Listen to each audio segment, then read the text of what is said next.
What is up, Dodger Familia? The Dodgers, the franchise, Dodger fans. Welcome to another edition of the Let's Be Frank podcast. As always, I am Frank Lopez alongside my wonderful co-host, Mr. Frank Martinez. How you doing, Frank? I'm not gonna lie, I like recording in the mornings. Something about it. You're a morning person. It took me about 32 years of life to finally be able to wake up in the mornings and be a little bit productive. So I'm getting there still We in all my own. grow up at our own pace, man. Right. So yeah, Frank, look, good times to be a Dodger fan. Obviously, I think we've lost like one game since the last time we recorded, which is nice, right? So we what beat the Padres 2 out of 3, beat the Brewers 2 out of 3, and we just swept the worst team in baseball, the Colorado Rockies. So um, Dodgers just taking care of business. That's just kind of where it's at right now. I was actually at the stadium last night, Frank, and it was my first time at the stadium this season. So I know we talked a little bit earlier in the season about your experiences at the stadium and electric as always, like a Wednesday versus the Rockies in May. And it was packed. It was the Yoshinobu Yamamoto final out bobblehead night. So naturally, right, you're gonna get a lot of people there. Made sure to get there nice and early. So we Yeah, were one of the man. first ones to get in, lining up right before the gates open. But a lot of fun, man. I mean, I think I mean it's just I can't imagine another atmosphere in baseball even coming close to what Dodger games are these days, could you?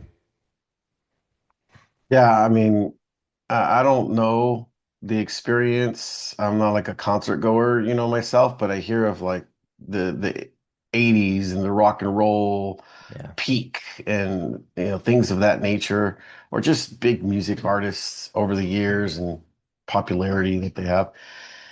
And in the sports sense, and particularly in baseball, that's the Dodgers currently. I Hmm. mean, and it's not just here at home, but it's when they travel too. And Oh yeah. so, on TV broadcasts on the road, you can hear the "Let's Go Dodger" chants on a opponent's broadcast. Hmm. But certainly when you bottle that up into the home atmosphere, yeah, it's pretty tough to beat it. I can't think of any. Yeah, and also too, just another thing I'm noticing, like the fans are just a little bit more in tune, knowledgeable at the games. Like there's just like more obscure players kind of coming out, and the fans getting really excited. Sung Kim is one of them. He Yeah. came into the game yesterday as an injury replacement, and the fans were just thrilled to see him. And that's a guy that's just kind of up and down throughout the season, you know. Um, Will Klein coming out of the bullpen. I mean, people obviously remember what he was able to do in the World Series. So guys that are just a little bit further down the 26-man roster that fans just get excited to see. It's awesome, man. And honestly, the stadium right now is just beautiful. Like there's just so much to do and to see and um now it's like you kind of want to get there early and check it out and hang out different areas of the ballpark now that you can, right? You can kind of Right. go up and down wherever and so it's I don't know, I couldn't imagine as a kid, you know, in my 30s being uh, going to games and them looking like this and everybody just being rooting for a team that's just this good. It's awesome. So, but now look back to the baseball side of things. Again, the Dodgers have just been on a little bit of a roll. It seems like the power is coming back a little bit, right, Frank? Um, Guys are putting the ball over the fence a little bit more. I mean, what would you even attribute that to, right? Like, I don't a cold spell like that with power, maybe certain ballparks. I don't know. Is there anything that you could theorize? Gosh. Yeah, I mean, so many factors, but they are an older team. Hmm. So yeah, if you look at scheduling and you look at, travel and things of that nature, I think Freddie Freeman just had a quote this week published where he said something like, "Hey, when you're 38, 98 is a little harder to get around on and just looks a little more daunting sometimes, especially after getting in late and having to entertain crowds and families and being on the road, things of that nature." So I think that's a factor. I mean, gosh, I feel it, waking up and I have an office job. So, uh, Relatable. yeah. So, the body just in and of itself with the age of the roster, but also it's the nature of power as well. you're going to go through lulls, you're going to swing big, and sometimes you're going to be missing. Mhm. You know what I mean? And so I think there are going to be ups and downs to that nature. I think the World Series was a little bit of a microcosm of that at work because you had that scrappy, more put the ball in play, string together hits, and get innings, get score that way versus the power team, the home run hitting team, the um, high power team. And ultimately, that's what won out. I mean, the Dodgers just hitting all them solo shots in the World Series. And uh, so, yeah, as far as like where they're at right now compared to maybe a, a few weeks ago, I think it's just one of those things, man. Just travel, age, and ultimately just the nature of power in baseball.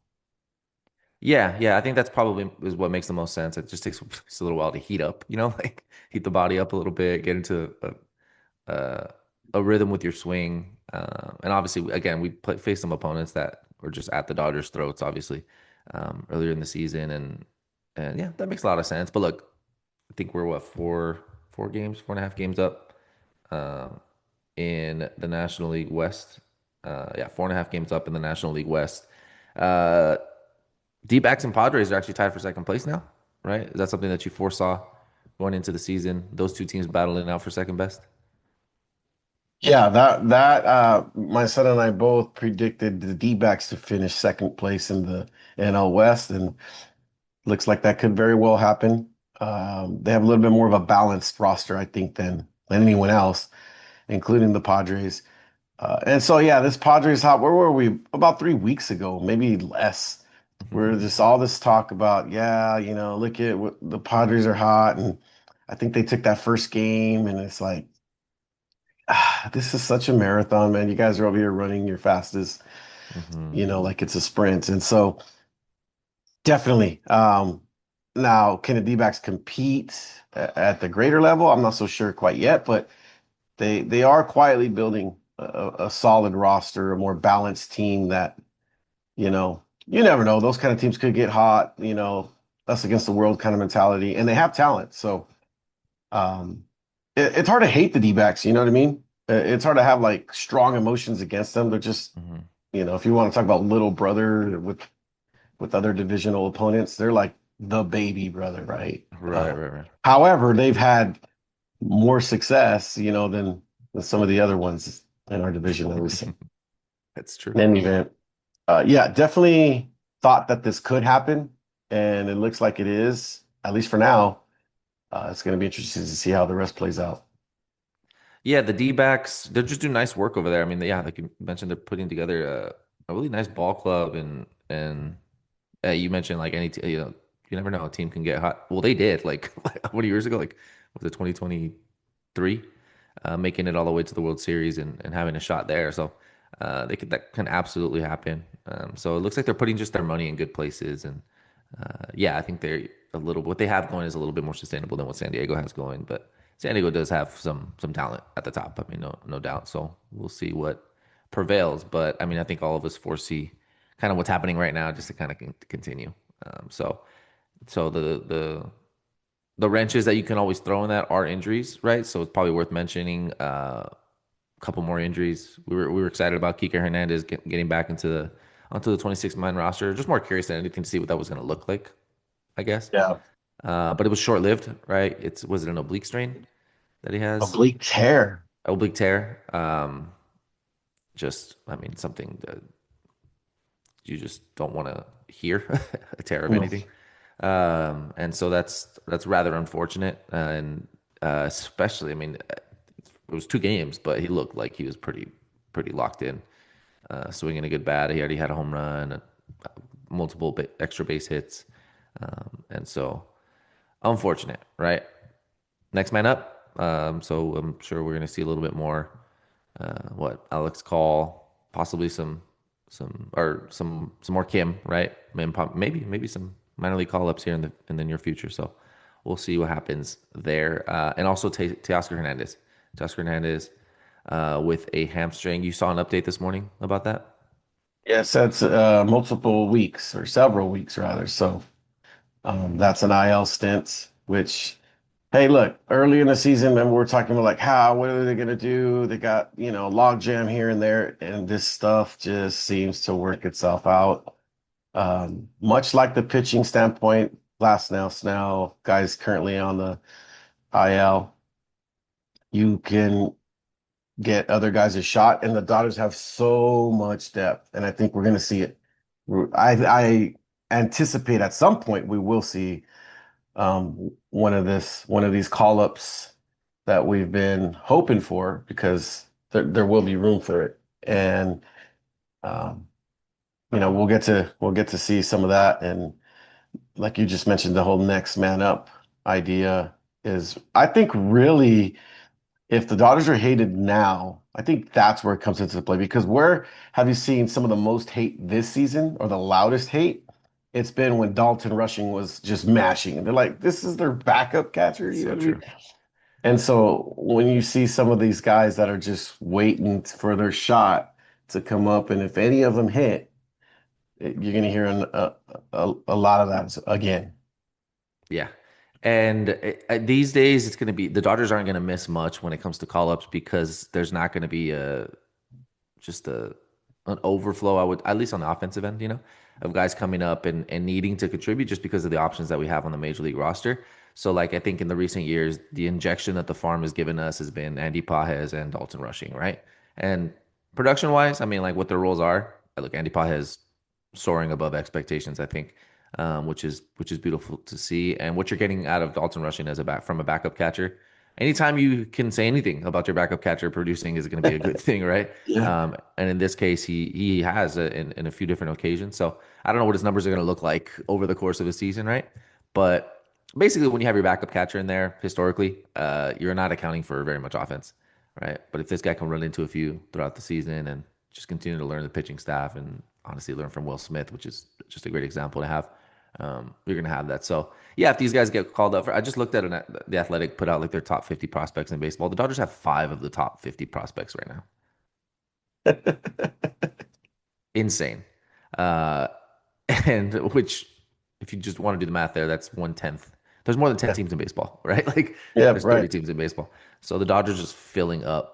And what's happening because you're not like super um, trigger happy with calling these guys up is that they get to bake a little bit more in the minor leagues and get some more at bats and just it's an embarrassment of riches, and so that's when we talk about other organizations and how they use their money and their what they tend to focus on and the Dodgers just continue to cover every single base there, right? Um, for the success of the future of the organization. So I mean, we'll see. We'll see. I mean, your take is you would rather have them call up one of these guys than kind of make it work with some of the guys that we have right now. Yeah, I mean, yeah, I'd like to see it.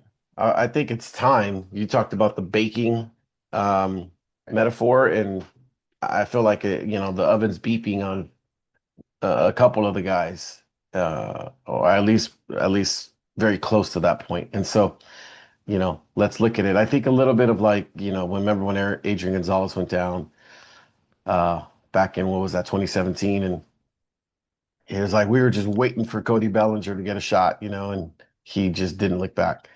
So I'm not predicting that per se, but I do think that um, it's something to certainly be excited about. And, having two guys go down in the same series is might be that point, you know what I mean? I think to like say, hey, let's get some youth up here. Yeah, and also given the two guys that it is, right? Guys that you kind of depend on for some energy, I guess. And Mhm. not to say these guys coming up are going to be that like they're probably not going to rush to the front of the line when it comes to leading things that they lead like that, but just like the youthful energy. So um, it just reminded me when you brought up the Cody Bellinger getting called up last time we talked about that on the podcast. I got a text from our friend Jeff Snyder, and I had said that like yeah, it was when Gonzalez got hurt. Bellinger got called up, and he texted me. He told me, I'd like to correct people. It was actually Jock Peterson who got hurt to get Cody Bellinger called up in 2017. So I just don't want to get a second text from Jeff Snyder. Sorry. Shout out Jeff I'm Snyder. I'm a little sad that Uncle Jeff didn't text me, but I think I was the one that got it wrong in all fairness last time, but okay. Well, I want uh, that text. I was wrong. It was Jock Peterson. but yeah, I mean, look, the point remains, right? Um, so look something to look forward to. I guess the only thing I really worry about when calling guys up is when guys get healthy, sending them back down, and just what that is, and maybe I'm looking into a little bit too much. But once you get your Tommy Edmond back and these guys get healthy again, and I don't know how long Kike is going to be out. If it's a tear, it doesn't sound good. But yeah, Oscar's going to be out a few weeks. So we'll see kind of what the permanence of them on the roster would look like should they get called up, right? Because you still have options like as long as you have, even some of those infield options available, the Dodgers can maneuver lineups in a way where certain guys can continue to get their looks. So that's something to look to. I guess it's been a little while since we really anticipated like a call up like that. So we'll see. Maybe some Tibbs watch 2026. So yeah. Look, that said, Eric Lauer gets signed or gets acquired by the Dodgers Yeah. from Toronto and shines, right? Like he put it 6 innings, like 1 run. A guy that was just like really struggling, I guess, in Toronto and comes to the Dodgers and just kind of like does a job, right? I mean, I think all you can really ask him to do. Do you think? Do you think? Do you think there's like a Dodger effect to this? Like Dodgers might have found something. I don't know. I was perusing Blue Jays Twitter during Oh, that Lauer start, and I saw a lot of like, of course this would happen. I guess he was loath, like people wanted him out in Toronto, fans at least, and so and obviously the front office eventually, but um, they were like, yeah, I'm not surprised. right. Uh, could it have just been because of the opponent? He was doing it against the Rockies. That Hmm. there's probably some element of that at work, but um, hey. I think the Dodgers should get some productivity out of him.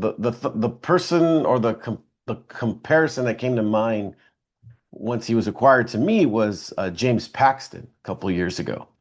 If you remember, he was that kind of soft tossing lefty Hmm. guy, and he was serviceable. You look back on James Paxton and how he helped that team early on. He was taking the ball when needed and just giving, if not a quality start, certainly a chance to win every time he went out there Hmm.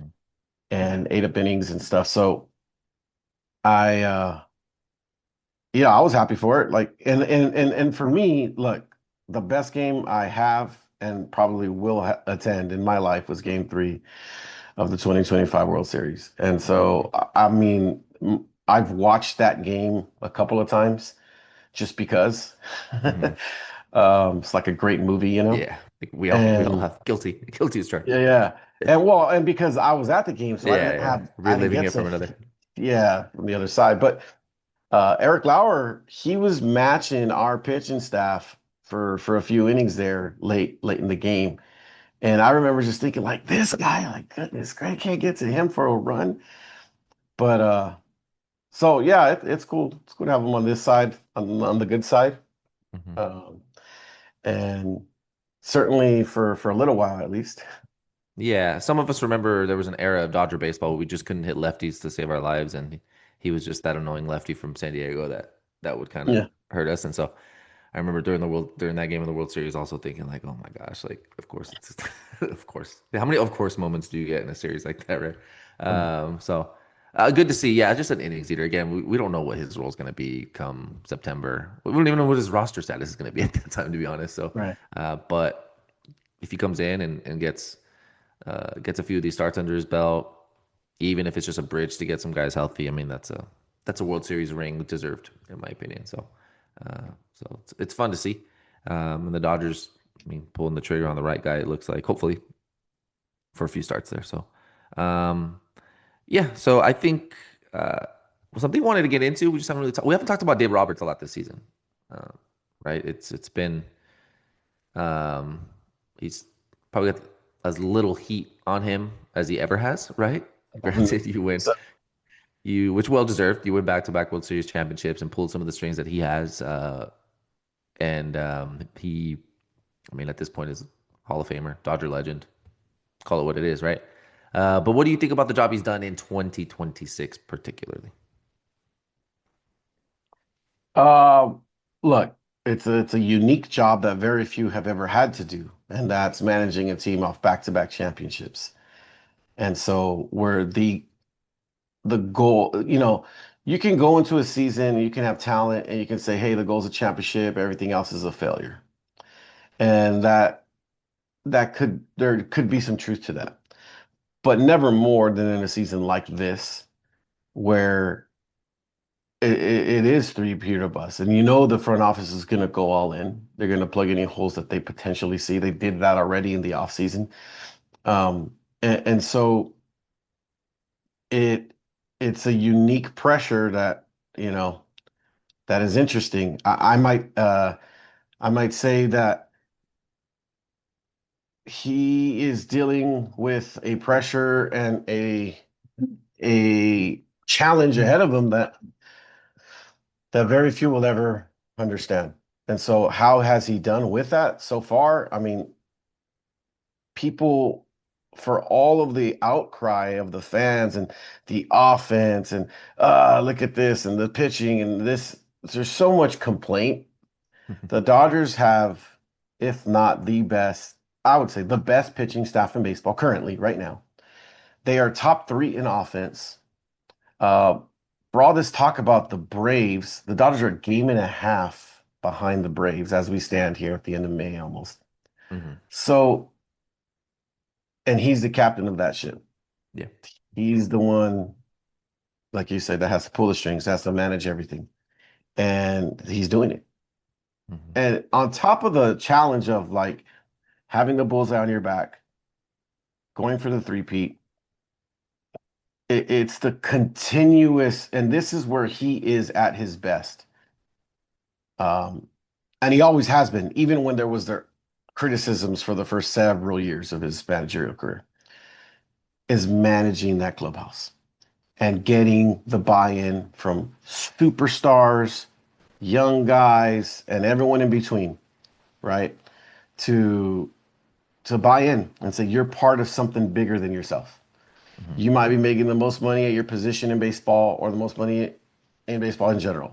But from Shohei Ohtani to all the way down to whatever prospect we're talking about that is around the clubhouse, he gets those guys to buy in. And it's still happening.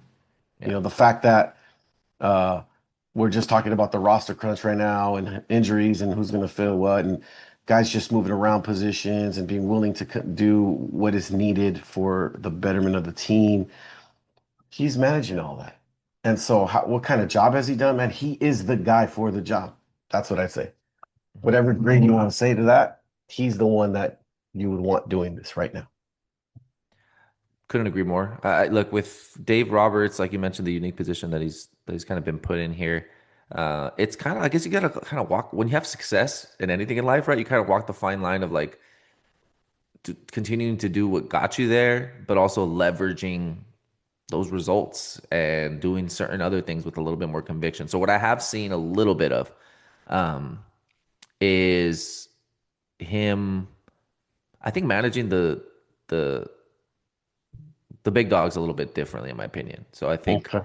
with what he's done with Otani just in the lineup, not hitting certain days, um, you know, on the days, certain days that he pitches, on certain starts, and really managing him, right? Because it's easy. You get a guy like Shohei Ohtani on your roster just to kind of just be like, hey, dude, let me stay out of the way. Right. And I don't really see him staying out of the way this season, which I can, I manage something in my career, right? Like I manage Yeah. for a living, so I can come to appreciate things like that. It's like, hey, you get your most talented person on your team, and so I mean, you have an opportunity there um, to get even more out of, you know, the best player, or I mean, arguably ever.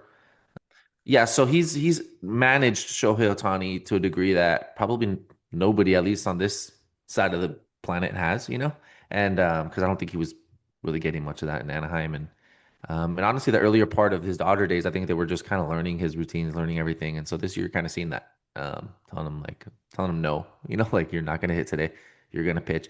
Like that decision individually, I don't know if I like it yet or not. I think we've talked about it a few times on the days that he pitches, whether he hits or not.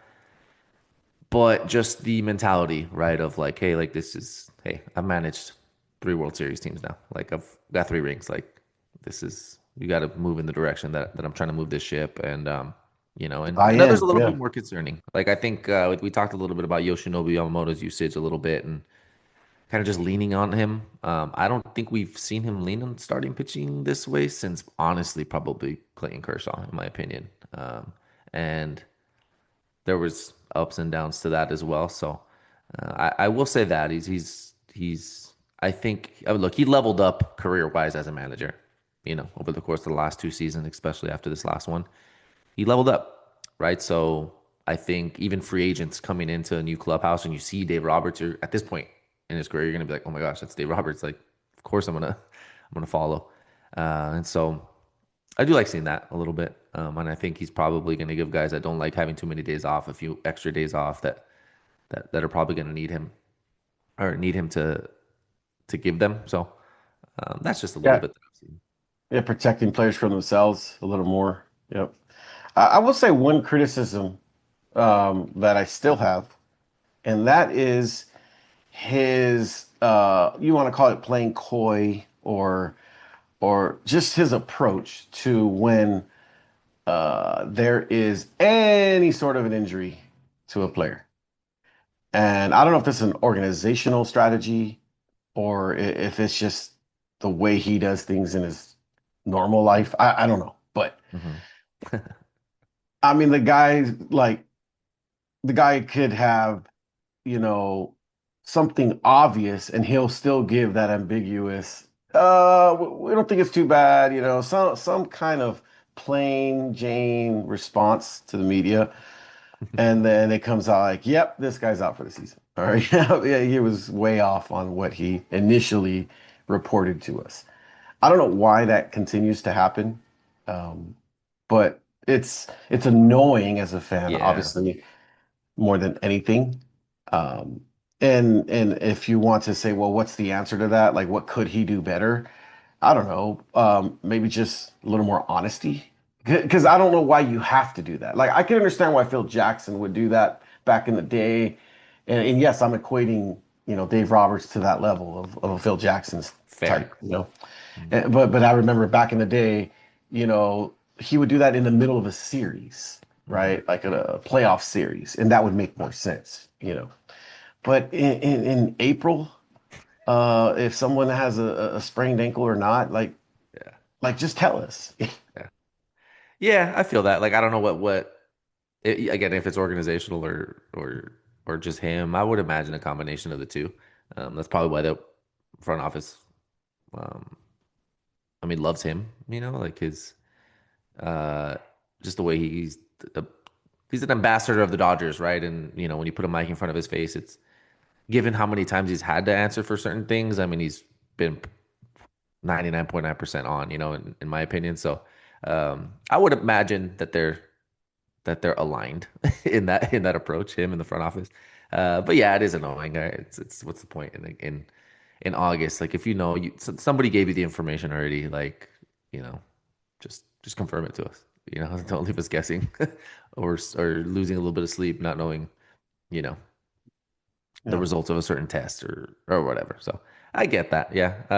So I mean, at this point in time, I don't know what that'll amount to, if anything, but yeah, I mean, I think look, we both can agree. I mean, look, if I had to put a letter grade on it, right, I would maybe say A minus so far this year, right? And the only thing I don't like, I guess, is Yoshinobu's usage going far into games, given what he did last year. So I'll beat that drum over and over again yeah, because I think I think it's worth beating it. But past that, um, yeah, I mean, look, here we are, 4.5 games up in May, when I think now we could start to say that they've kind of clicked. But that was very recent that started. So I mean, the guy manages 162, I think, better than anybody I've ever seen, in my opinion. So yeah. That's the Dave Roberts chatter. Anything else to add No, on that's good. on Dave Roberts? Yeah. So look, another thing, ABS. We're a couple months into the season, Frank. Um, talk about the stadium experience. Yesterday's the first time I saw it happen in the stadium. It was fluid, man. It was smooth. It was quick. And it was. I think it added to the experience in my Yeah. opinion, right? So I was sitting field level 40. I have no depth perception to know. Like I can tell you if it's high or low. I'm not gonna tell you if it was inside or outside, right? From where I was sitting, but those challenges. I mean, it's in my opinion, it's aging very, very well. I mean, obviously we're still early, but how do you feel about it? Yeah. I agree with you. It adds to the experience, just that anticipation of like, is it gonna get it right or wrong? And then the whole Mhm. stadium just responds accordingly.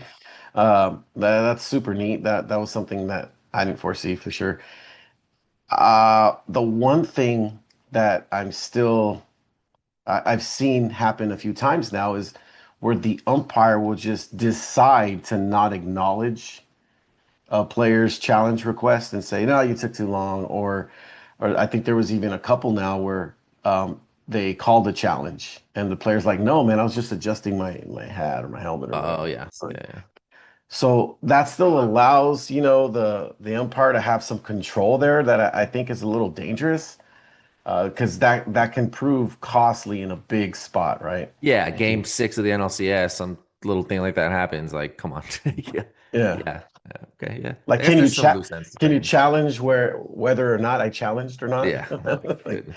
right, Oh, I right, can already see it happening. Yeah, good point there. Look, an umpire has to, I think, audibly say ball or strike if it's a ball or strike, right? So I think this should go with words, in my opinion.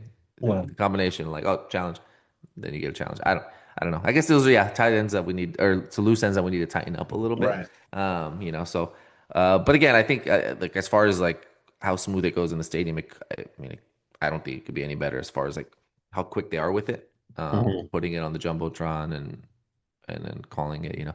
I would say the only one that hasn't gotten used to it is probably my wife because now that I'm watching a game. Um, and they don't challenge, right? Like borderline call, Dodgers don't challenge. I'm at home just going, ah. She's like, are you okay? Are you going crazy? I'm like, no, I'm okay. He should have just challenged it. She's like, what? What's wrong with you?